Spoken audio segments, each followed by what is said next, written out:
Orlando is a unique literary historical digital resource on women's writing in the British Isles, from the earliest times to today.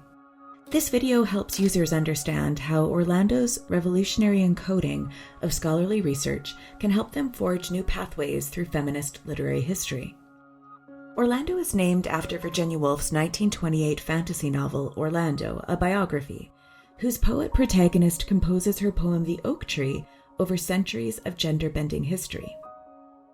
This Orlando's original tagging structure is like an oak tree, with millions of branches of its scholarly research on women's lives and writing available for you to discover. The tree you build will depend on your unique interests. Where does your curiosity begin? There are multiple entry points to start your research query: simple text search, tag search, browse people, organizations. If you know exactly what you're looking for instance, what novels did Jeanette Winterson write, Orlando's rigorous scholarship will provide quick answers. If you're an explorer with a hunch or set of questions, come into Orlando's forest. The main trunk of Orlando consists of over 1,400 individual profiles of authors, mostly women. They provide unique scholarly biographical and critical material, encoded to capture each writer's embeddedness in social and cultural history. Take, for example, Mallory Blackman, a contemporary best-selling author of young adult fiction. Her profile provides an overview, milestones, and an in-depth account of her life and writing. Perhaps you wonder how she got her start. You notice her first novel was published by the Women's Press. How important is the women's press in feminist literary history, you wonder? Click on the link to the Women's Press. You find other Orlando references, all richly contextualized. You discover that the novelist Michelle Roberts worked at the press, and that the young Sarah Waters read everything the press published. One of Orlando's most popular tools is the Connections page within each author profile. Connections branches out from Blackman's entry to other references to her in the text base. By following one branch, we see that Blackman was part of an advocacy campaign to keep Mary Seacole on a major school curriculum, linking Black writers across 150 years. The deepest root system in Orlando is its tag searching. Scholars have compared Orlando to Judy Chicago's art installation, The Dinner Party, because of the way it brings together women writers across periods around meaningful categories. Its drop-down menu gives an alphabetical list of all its tags. So choose your own adventure.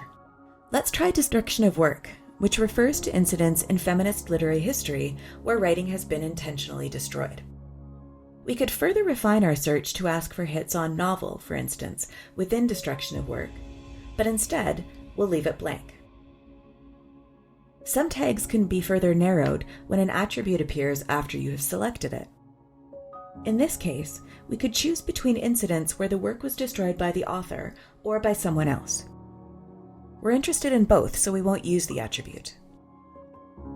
Feminist literary history is all too full of lost writing, and Orlando returns 201 results about it. We can sort these in different ways: by relevance, alphabetical according to the name of the writer, or chronologically. We can also facet the results with options on the left-hand side. Let's facet by date to include all the results before 1800. In the first few results, we see a pattern developing of women writers destroying their early work, including the famous example of Frances Burney making a fire of her juvenilia. Just a few scrolls down, Orlando places her beside lesser-known contemporary, the poet Anne Eliza Bleecker, who destroyed all her writing upon her marriage in 1769. If all the women who destroyed their writing got together around the dinner table, what stories would they tell? Perhaps the best tag to put together a dinner party guest list is intertextuality, which synthesizes specific references to a writer in texts by other women writers. If we search for Wollstonecraft within intertextuality, we discover we'll need to invite 29 women, up to crime writer Ruth Rendell and novelist Julia O'Fallon.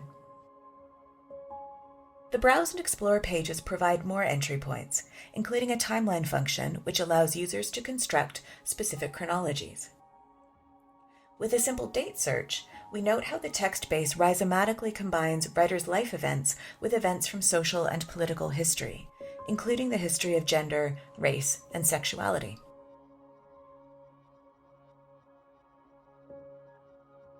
Academics have raved about Orlando since its initial publication in 2006. Many now incorporate it into their teaching. Explore our teaching resource area to discover how you might do so too. Literary history has abandoned the grand narrative, shifting to complex, multifaceted, intersectional narratives. As feminist literary history continually changes and reflects upon itself, so too does Orlando. Watch the Further Enhancements page for new innovative search capabilities, and click on Collaborate on the footer menu to find out how you can become part of its team.